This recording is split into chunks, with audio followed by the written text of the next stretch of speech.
Hi, I'm Lee, and this is Playing Dirty with Fire. In this video, we are having a little friendly competition. Yes, there's medals.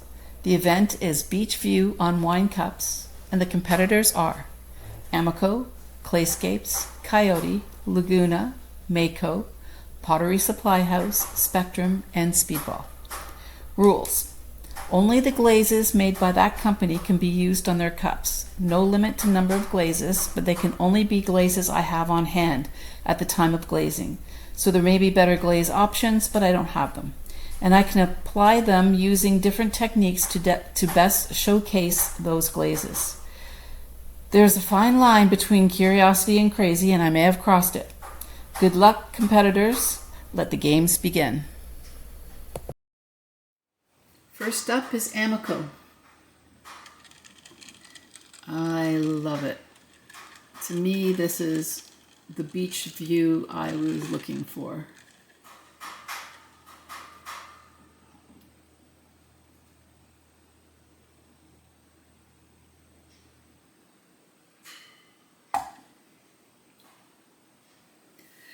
This came out like a beach/mountain view.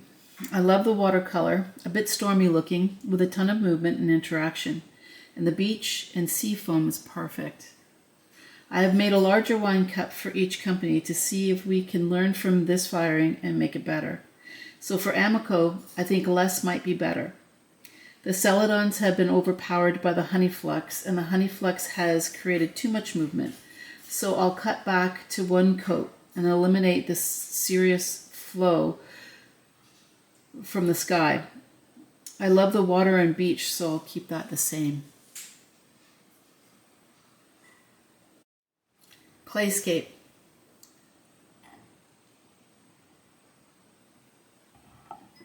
She is beachy.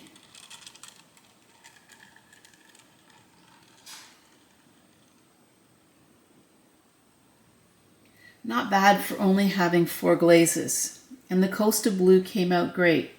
I was having problems with it. I was applying it too thin, I think.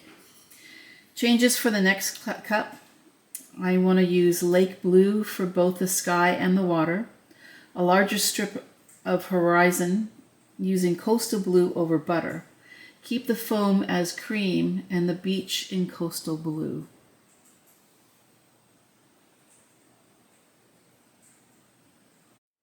Coyote. Rainy marsh view.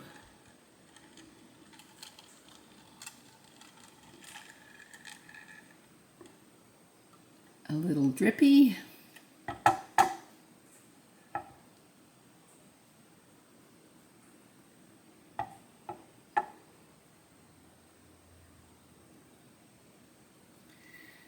I think I applied maybe a little too much of some of the glazes on this. Pam's Blue came out really nice, and I love the gloss white under Pam's Blue.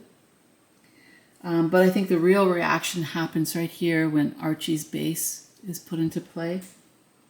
I think Archie's base running into Orion down at the bottom caused too much movement. So the next cup, I'll replace Orion with Pam's Blue, and I'll give the entire mug a coat of gloss white first before applying any of the other glazes. And I'll reduce the Archie's base from 2 coats to 1 coat.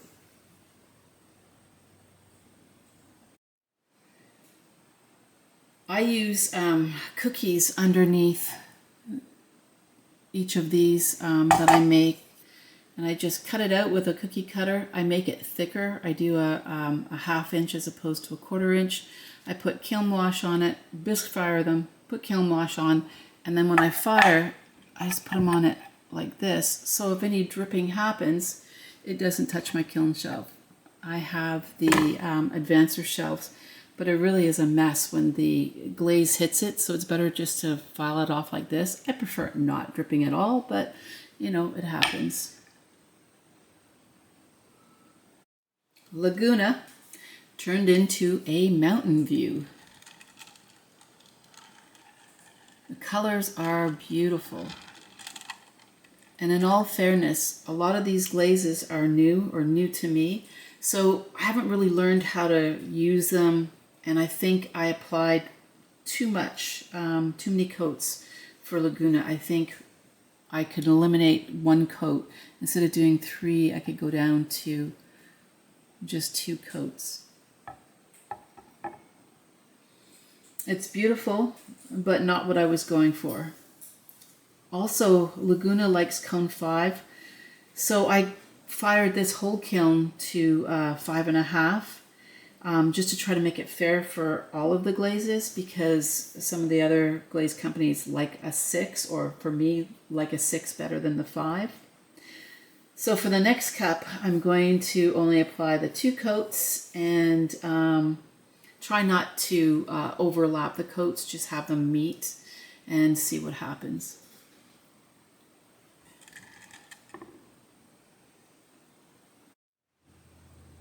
Mayco, nice. Again, this is what I was going for. This is, to me, what a beach looks like. The only change I'll make for the next cup is the horizon. I don't like how it runs down and chops the horizon off, and I'd also like to have a little bit of color between the Mayco pearl running down and the water. And you can see I used cookies. It's stuck. I'll have to get that off, but there's no run on this one.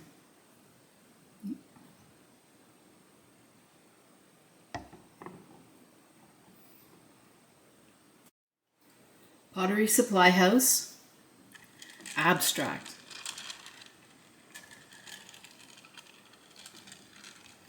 If I was doing an abstract painting of a sunset beach view, it would look something like this. I just love it. I did the dump and bump technique, which I saw, that's what I call it. And I saw Old Forge do this with colored slip, and he took a syringe like this, and you just suck up the glaze and then spin this, apply some glaze onto the surface, then do it again with different colors, and then you take it and just go bump and it falls down. And that's what I got, and I just love it. I also want to thank Sarah Wilton and Lisa Finkel for telling us about them, because I wouldn't have known about Pottery Supply House if they didn't say something about it, and I just love them. Spectrum. The sky is falling.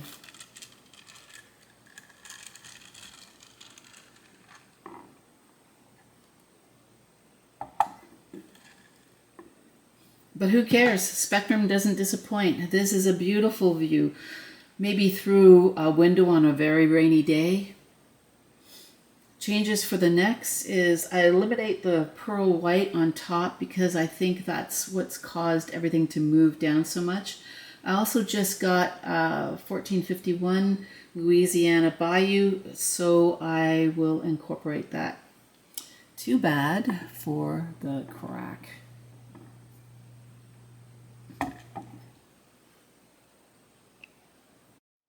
Speedball, watercolor painting.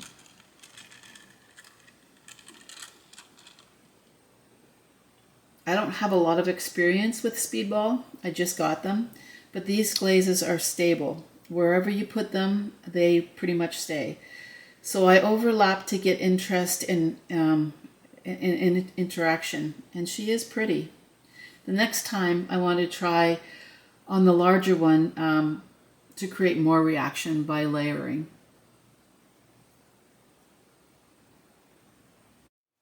First, second, and third from this glaze firing is Amaco, Pottery Supply House, and Mayco. Someone was spending too much time watching the Olympics, just saying. Anyways, what do you think? Please comment and like and subscribe. All fun aside, I think we as potters all win, because of these glaze companies who have created safe, reliable glazes for us to use. Myself and many other potters rely on these glazes. Without them, I may not be a potter. Thanks for watching.